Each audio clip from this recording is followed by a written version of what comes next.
Hi, good morning, everyone. Welcome back to the series of all about English. Apples and oranges. இதான் நமக்கு ரெண்டு பழங்கள் apples and oranges அப்படின்னு ஒரு இடியம் இருக்கு. இதை எப்படி பயன்படுத்தலாம் அப்படின்னா முதல்ல இதற்கான அர்த்தம் என்னன்னா it refers to different things. Apple வேற மாதிரி இருக்கும் சைஸ் அண்ட் கலர், ஆரஞ்சு வேற மாதிரி இருக்கும் அதனுடைய சைஸ் அண்ட் கலர்.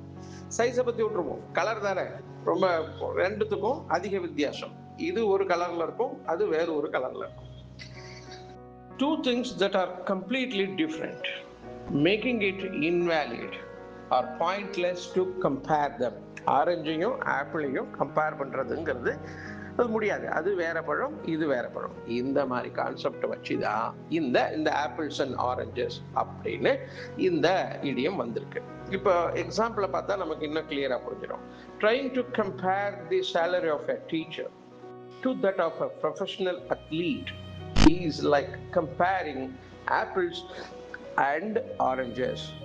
ஒரு டீச்சரையும் ஆசிரியருக்கு உண்டான சம்பளத்தையும் ஒரு ஓட்டப்பந்தயத்தில் கலந்துக்கிற வீரருடைய சம்பளத்தையும் கம்பேர் பண்றது ரெண்டுத்துக்கும் சம்பந்தம் இல்லாதது. அதை மாதிரி கம்பேர் பண்றது அர்த்தம் கொடுக்கக்கூடியது இல்லை. Totally it is invalid and meaningless.